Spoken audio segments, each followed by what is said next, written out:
Another question I'm getting a fair bit is how old will Scott be in the movie? In case you haven't heard, Teen Wolf, the movie, takes place sometime in 2026.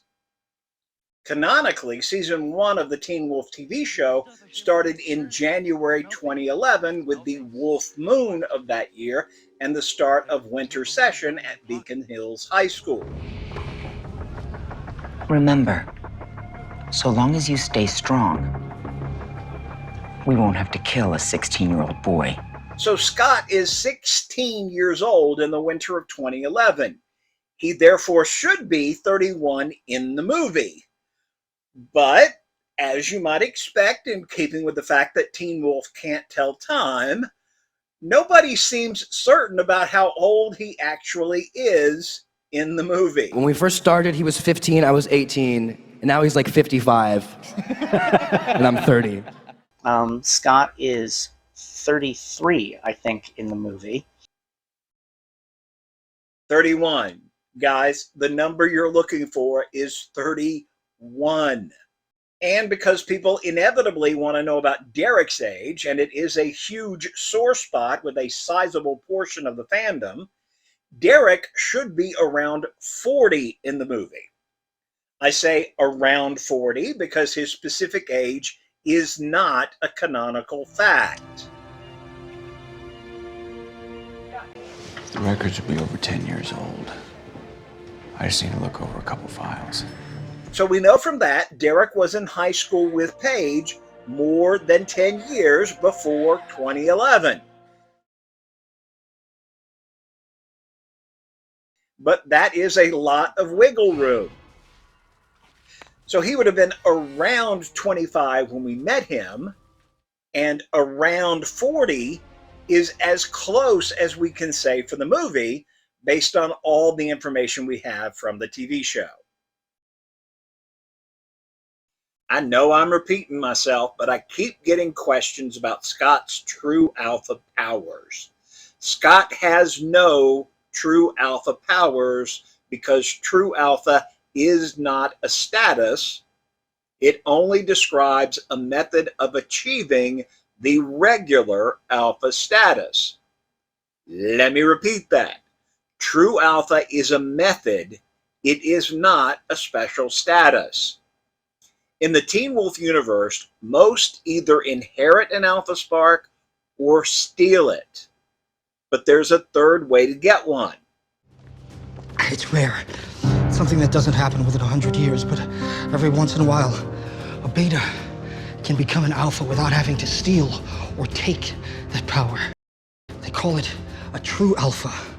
It's one who rises purely on the strength of a character, by virtue, by sheer force of will. Scott's moral superiority was enough to push his little werewolf spark up to alpha level. It's that spark of power that makes you an alpha. That spark. It intensifies the color of your eyes from a bright yellow into a searing red. And in Scott's case, he made that extra bit of power all by himself. It is an unusual way to attain the status. Most people are just not that good, so it doesn't happen often. But Scott gets no special powers beyond being able to make more werewolves, a little bit more strength, and faster healing, which are things that all alphas claim. Now, one canonical caveat. Because Scott's spark is unusual and unique to him because he made it inside himself, it is not compatible with any other spark in the Teen Wolf universe. My theory is that all the alpha sparks were made by Zeus all at the same time when he transformed a single family of 50 into wolves way back in Arcadia.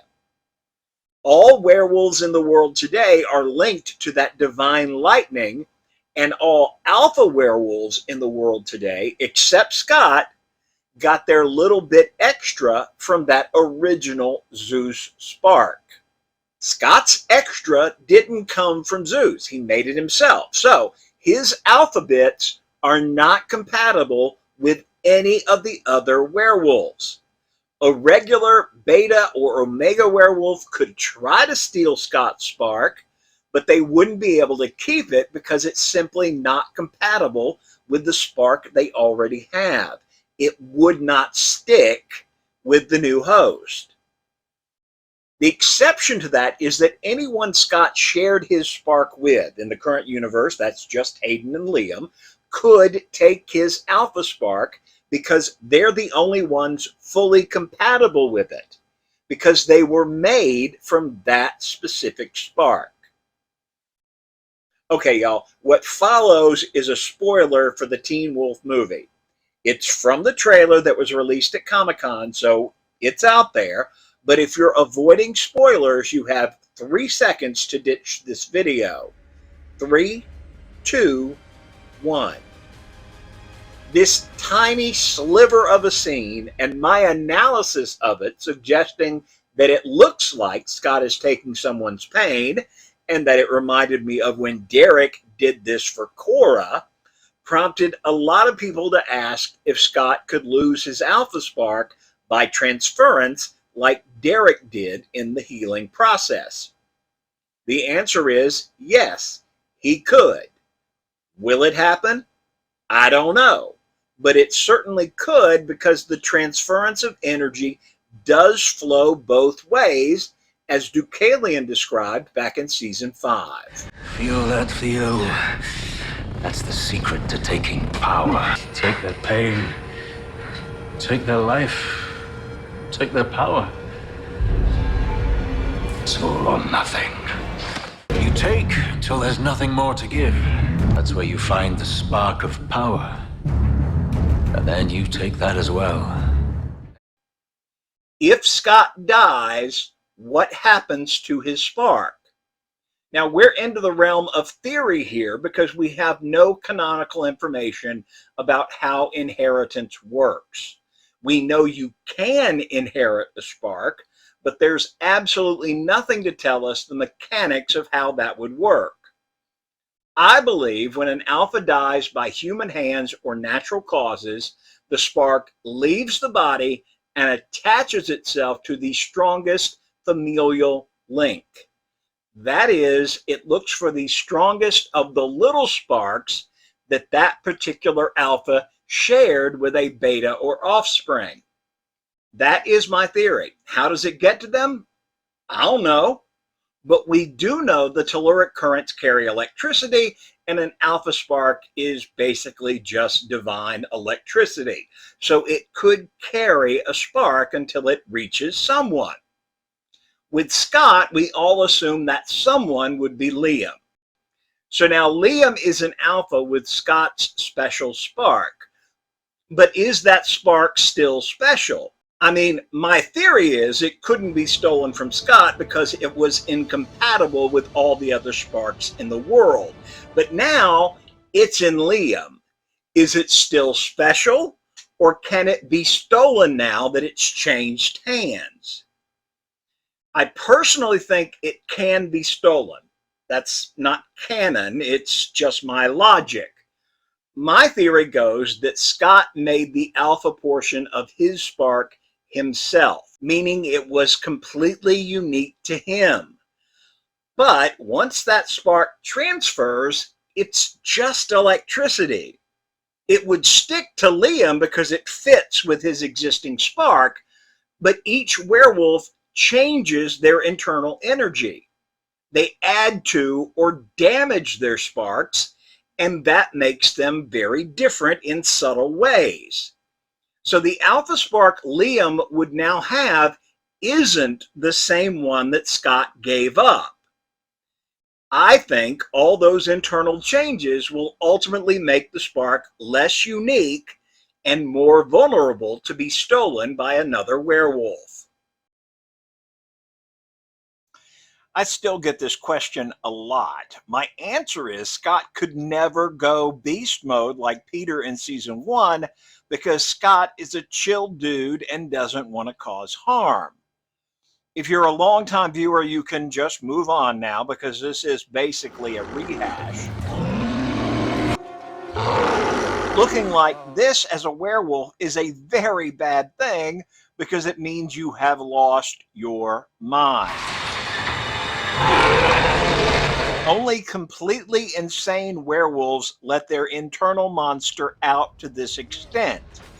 In the show, we have Peter and Sebastian as examples of fully crazy werewolves. But we also have examples of werewolves who are just tipping toward insanity. Deucalion's transformation is not quite full crazy, but it is getting there. Peter in the season 4 finale is looking mildly nuts. Oh, and Liam in season 5 is definitely headed in that direction too, after being manipulated by Theo. But perhaps the best example of a werewolf tipping toward monster comes in the season 4 episode Monstrous. Now, Scott is pissed. He is frustrated by all the killing that he's powerless to stop, and he gets really mad at these cold-blooded hunters who are literally killing harmless people to make money. We get to watch Scott losing control, and you can clearly see the process of the monster within taking over.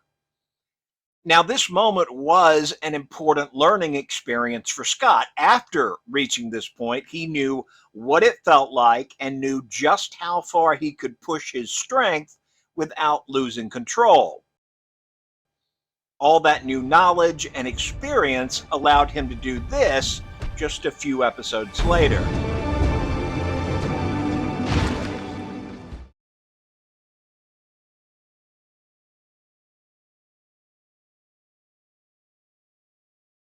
It's clear from what Jeff told me and what he had Deaton say that the term true alpha only applies to how you gain the alpha status.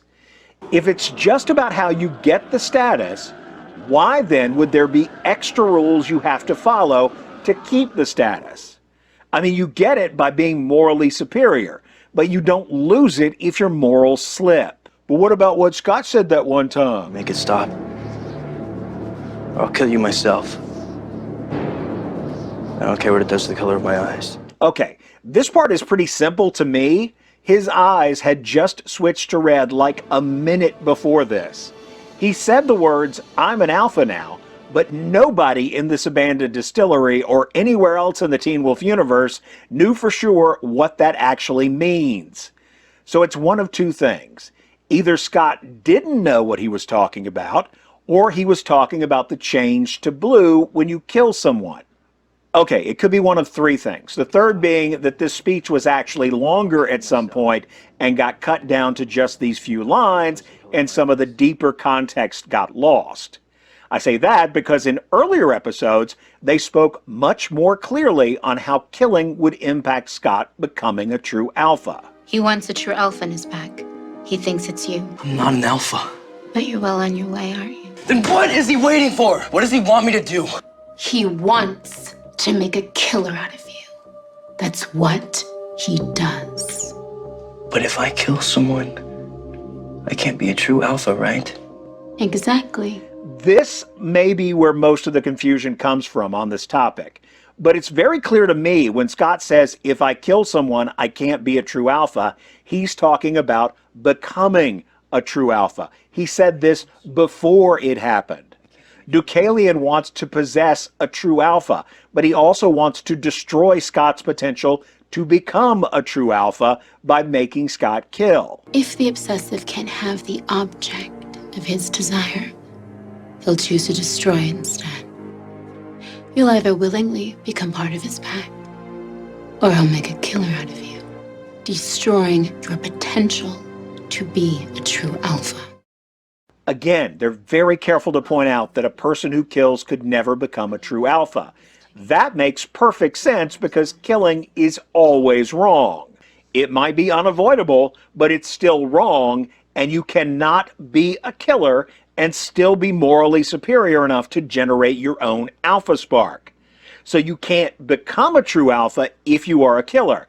That doesn't mean you can't become a killer after you get the true alpha spark. The status itself doesn't prevent Scott from killing, and killing wouldn't change his status. That Scott is allowed to kill anybody he wants to and still remain an alpha werewolf is key to his character.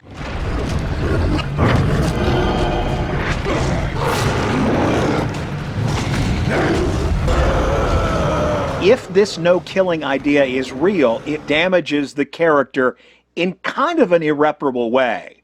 You create a scenario where he's only doing the right thing because of some underlying selfish belief that he'd lose his status. If that's the case, then he's not actually doing the right thing at all.